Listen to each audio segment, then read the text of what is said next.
So our principle of design for this week is rhythm. Rhythm is a little bit different from movement and pattern, but has some of the same parts that they do.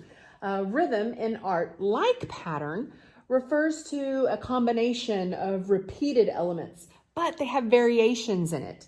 They kind of have the feeling of movement or a flow going to like rhythm in music.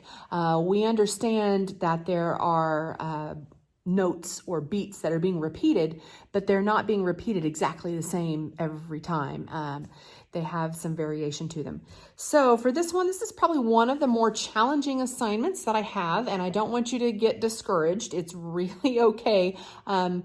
Watch the video. I've got 2 on how to draw faces and about the proportions of the face. I guarantee you'll learn some things, and hopefully it will help you feel more confident in drawing a portrait. Now, in this work of art, we're referring to it as a self-portrait. However, I want you to give yourself permission that it doesn't have to look like you. It's okay for it to have parts that look like you, and you're going to use a mirror as a frame of reference. So when you're drawing the eyes, use a mirror, look inside the mirror, look at your eyes for a point of reference. You can work off of a photo or off of a screen, like on an iPad or a phone, if that's helpful to you. This is a portrait of myself when I had hair, before I had cancer. And so you're going to create a portrait first. Now the rhythm comes into the background. So we're going to create this border around our portrait. And the background is going to have something that refers to your name, or how you got your name, or the significance of your name.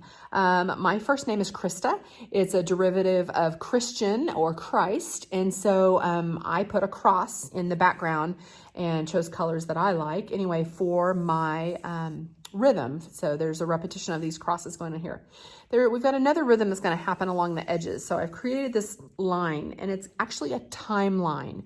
So you're going to create along your timeline significant events in your life. They don't have to be anything that was significant to anybody else but you. They can be, but they don't have to be. So start with your birth date. I put in here my brother was born when I started school. I met my best friend back in 1980. We recently celebrated our 40-year friendiversary. Started junior high, met my other best friend in 1986. I became a Christian, my grandfather died, and then it just goes on. So important life events, for myself, I would include when I got married, when I got divorced, when I had cancer, different life accomplishments and things that make me who I am. So they can be emotional, they don't have to be, they can be matter of fact. They can be anything that you are comfortable sharing. So there may be ones that you opt to leave out of it, and that's totally fine.